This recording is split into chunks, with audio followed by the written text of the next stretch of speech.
Yes, ketemu lagi sama gue Yat Minor dalam Opiniku.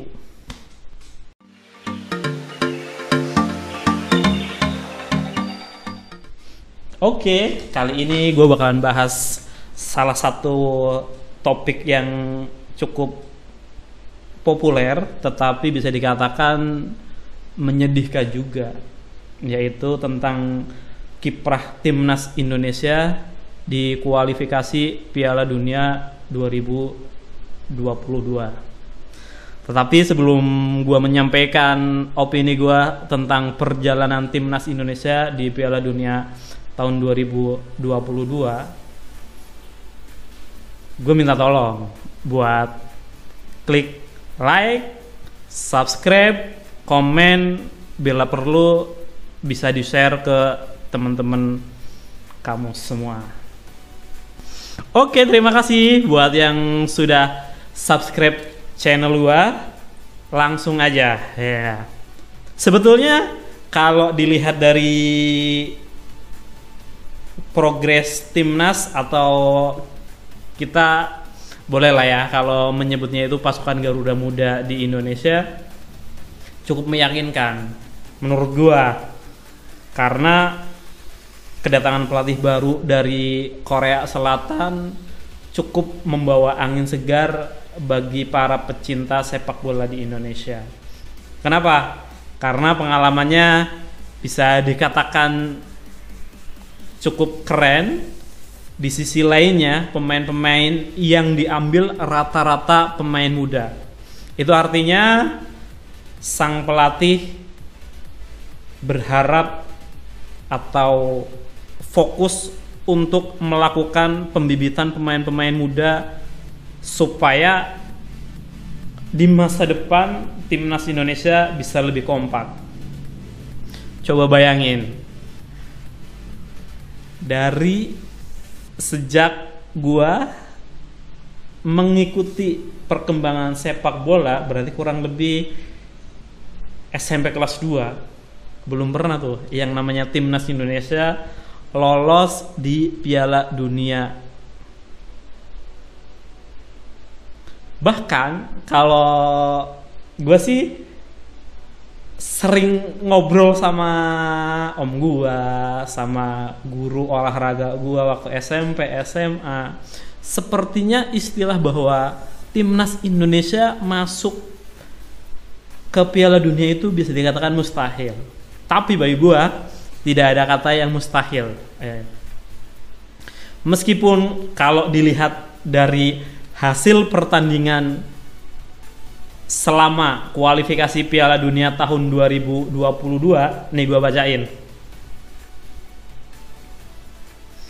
Sebentar ya. Berdasarkan rilisan dari bola.com, di pertandingan pertama timnas Indonesia kalah sama tetangga Malaysia 2-3 pada tanggal 5 September tahun 2019. Kemudian pada tanggal 10 September tahun 2019 lagi-lagi Indonesia kalah sama timnas dari Thailand. Masih di tahun yang sama, tepatnya di tanggal 10 Oktober tahun 2019, ini lebih menyedihkan lagi karena kalau ini bukan kalah ya, dibantai sama tuan rumah Uni Emirat Arab 5-0 5-0 loh. Kemudian 5 hari kemudian tanggal 15 Oktober tahun 2019 timnas Indonesia kalah lagi sama Vietnam 1-3. Di pertandingan kelima tanggal 19 November tahun 2019 kalah lagi sama timnas Malaysia 2-0.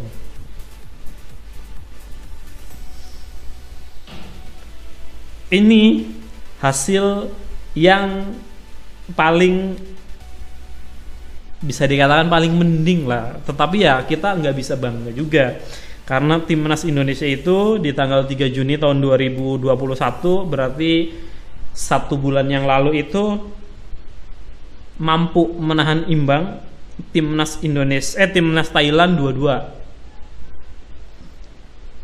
Kalau ini gue nonton nih. Terus kemudian dibantai lagi sama Vietnam 4-0 pada tanggal 7 Juni tahun 2021.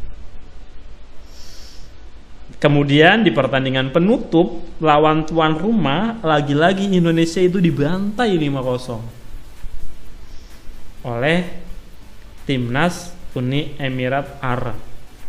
Nah, ini sebenarnya topik yang utamanya nih, yang ingin gue bahas di sini atau ingin gue menyampaikan opininya.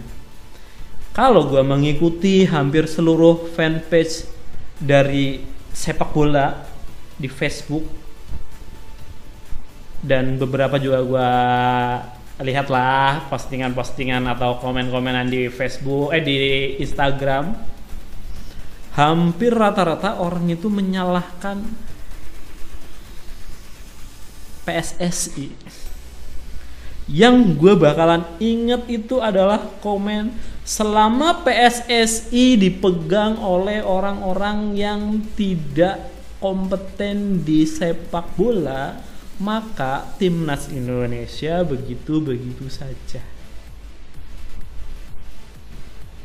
Kalau gue sih secara pribadi tidak setuju. Karena faktanya dari semenjak Timnas Indonesia atau PSSI didirikan sampai dengan hari ini, apakah ada yang sudah mampu membawa Timnas Indonesia lolos Piala Dunia? Pertanyaan selanjutnya, terutama bagi generasi-generasi muda nih, generasi-generasi milenial. Gue paling inget adalah ketua PSSI adalah Pak Lanyala Mata. Kemudian yang sekarang itu Pak Iwan Bule. Nah, pertanyaan gue nih, sebagai sama-sama pecinta sepak bola, menurut lo siapa sih ketua PSSI yang menurut lo itu cocok menjadi ketum PSSI, dan ingat ya, bakalan mampu membawa timnas Indonesia berkiprah di Piala Dunia? Kalian bolehlah jawab di kolom komentar. Kalau nanti suatu saat jawaban lu itu terbukti, boleh tagih uang ke gua 1 juta rupiah. Ingat ya, 1 juta rupiah. Artinya kalau tahun depan Indonesia lolos Piala Dunia, tahun depan itu bukan berarti tahun 2022 ya, berarti tahun 2026 ya. Komenan yang paling atas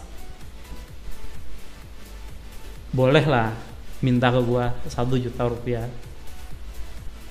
Sebetulnya pesan yang ingin gua sampaikan adalah merubah cara berpikir, merubah sudut pandang anak-anak muda itu untuk tidak mudah menghujat, tidak mudah menyalahkan, tetapi lebih fokus bagaimana mencari solusi.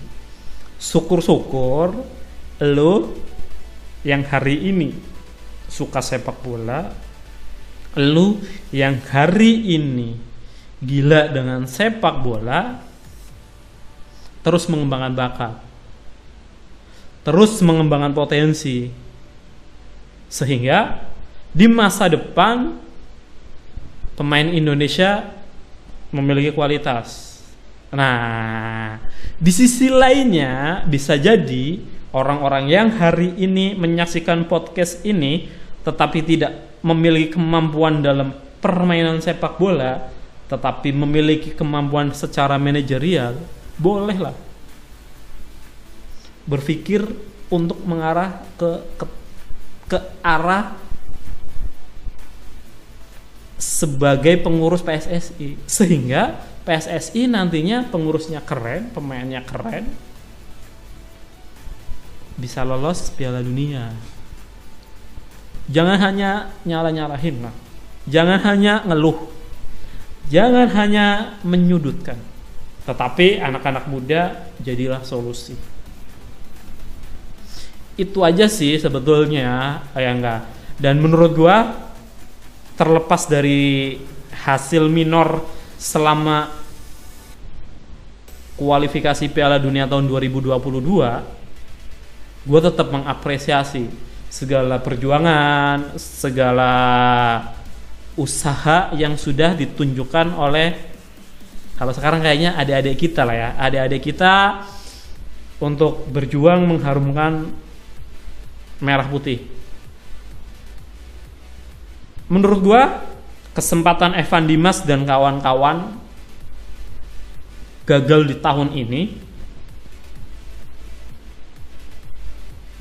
bukan sesuatu yang sangat buruk, karena masih ada kesempatan 4 tahun lagi, dan hari ini juga dalam waktu dekat nantinya akan ada kualifikasi Piala Asia atau AFC Cup. Kita dukung saja lah, kita doakan. Kalaupun nanti ternyata belum rezekinya, bisa jadi itu adalah kesempatan buat generasi berikutnya mencatatkan sejarah. Itu aja, dan harapan gue tentunya sebagai salah satu orang yang mencintai sepak bola, insya Allah sebelum tutup usia bisa menyaksikan timnas Indonesia berkiprah di Piala Dunia. Entah itu tahun 2026, entah itu tahun 2030, dan seterusnya. Dan ingat, buat teman-teman atau adik-adik kita yang sedang berjuang untuk menembus skuad, untuk menembus timnas, untuk menembus klub-klub yang saat ini bernaung atau bahkan sedang ikut seleksi di klub-klub yang berlaga di Liga 3, selalu bangun positive thinking, bangun positive thinking. Ketika saat ini gagal, bisa jadi itu adalah kesempatan kalian untuk mencatatkan sejarah. Tidak perlu menghujat, tidak perlu menyalahkan. Mengkritik oke lah ya, kalau mengkritik itu salah satu hal yang positif, ya enggak. Tetapi banyak kalangan orang-orang yang hanya bisa mengkritik, bahkan dia aja tidak pernah main sepak bola. Bahkan dia saja belum pernah merasakan bagaimana tekanan di tengah lapangan. Gua aja sampai dengan hari ini, kenapa tidak berani menyalahkan pemain sepak bola dimanapun? Karena pengalaman. 3 kali penalti dan 3 kali gagal, semuanya itu adalah penentuan. Waktu masih sekolah, sama terakhir yang paling gue inget adalah 15 tahun yang lalu, ketika gue main untuk teman-teman yang satu kerjaan gitu. Artinya apa? Kadang-kadang kita melihatnya semuanya mudah, kadang-kadang kita melihatnya semuanya enteng. Tetapi ketika kita yang menjalani sendiri, apakah kita mampu?